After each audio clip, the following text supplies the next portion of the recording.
Magandang araw mga kaibigan. Pag-usapan natin ngayon si former President Rodrigo Roa Duterte. Posible na may bagong kaso na kanyang haharapin sa ngayon. So, hinihintay natin yung bali-balita na yung warrant of arrest niya sa ICC paparating na daw. Ito sa headlines ng Philippine Star ngayon. DOJ. Rudy may be held liable for harboring Kibuloy. Statement na po ng Department of Justice na posible sasampahan ng kaso si Tatay Digong dahil sa obstruction of justice for harboring Pastor Ipolo Kibuloy. So pinaghihinalaan si dating Pangulong Duterte na tumulong sa pagtatago ni Pastor Apollo Kibuloy. Okay, so nung budget hearing ng Department of Justice, ang sponsor ng DOJ budget itong si Bicol Party List Representative Bungalon. Tinanong siya ni Congresswoman Franz Castro tungkol dito yung obstruction of justice.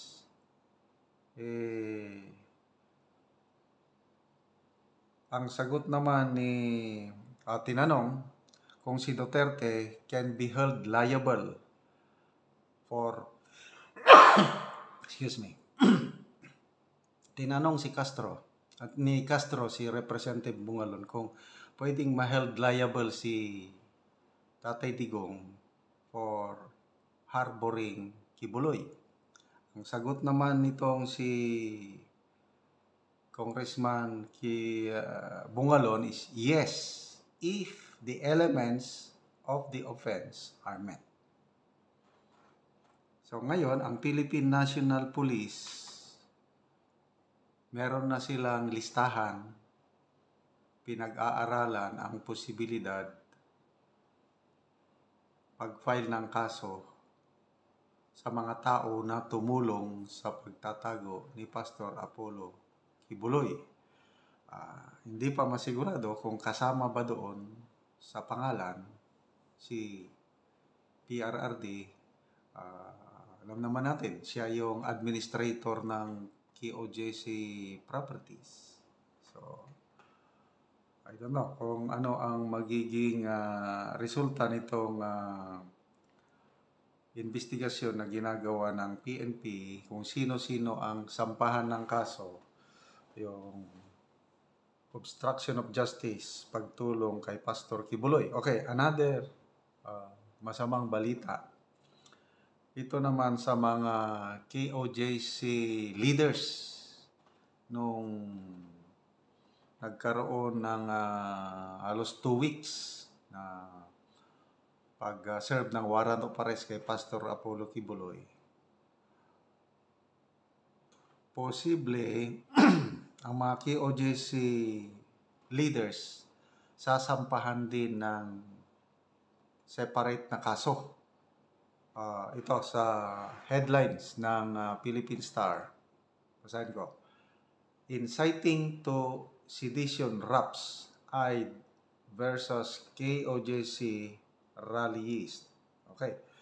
So ito pong si Brigadier General Nicolas Torre, PNP Regional Director ng Davao. Sinabi niya na they are now finalizing criminal cases against the officers and members of KOJC who allegedly obstructed the manhunt for Kibuloy. Okay. So anong kaso? Sabi ni Torre, there's inciting to sedition. The rally on the second day of manhunt, there was inciting to sedition as well as conspiracy to commit sedition. So, yun po ang pahayag ni General Torre sa kanyang interview sa DZBB. Okay, DZBB. Sabi ni General Torre, yun na nga, at least 10 personalities na hindi pa niya pinangalan ay nasa PNP's list of possible respondents to criminal cases being re-added. Hinahanda na itong mga kaso. So, according to PNP Chief General Marvel, na he has ordered the Criminal Investigation and Detection Group, CIDG, at saka itong Anti-Cyber Group for the case build-up against people who shielded o yung tumulong kay Pastor Apollo Kibuloy. So, sabi ni General Torre, we have mobilized a dedicated investigation team to pursue those who sheltered Kibuloy and obstructed justice. The PNP is fully committed to bringing these individuals to account and ensuring they face the full force of the law. So, yung una kong sinabi na posible, sabi ng DOJ,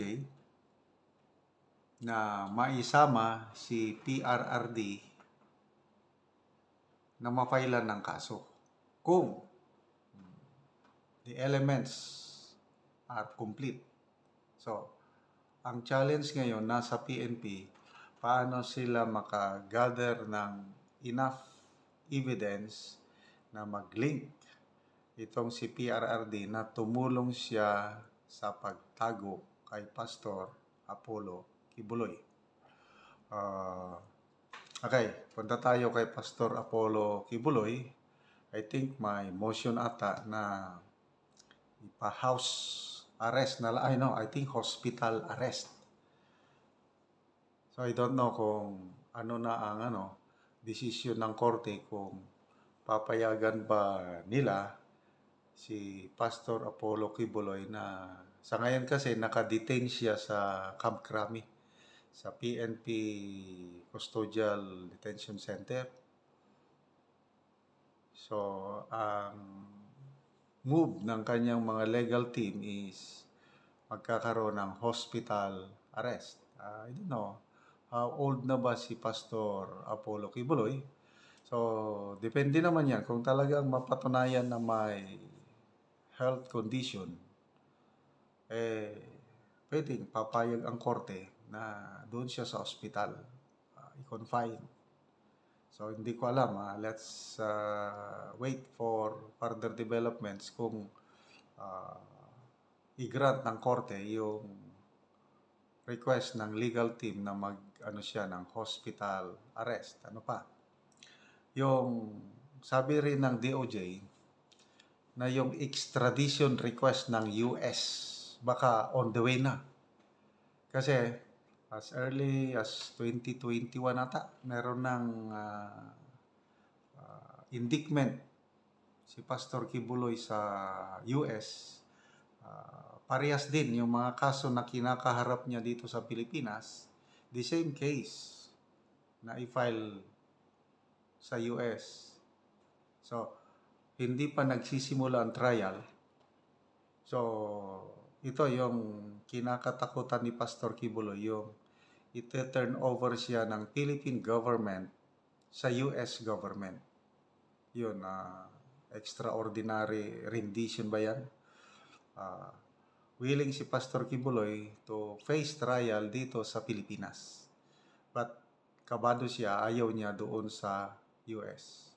But depende na kung magkaroon ng extradition request, US, request nila na ma-extradite si Pastor Kibuloy, I believe, aaprubahan ito ng Philippine government. Ayun, Pastor Kibuloy will face trial in the US.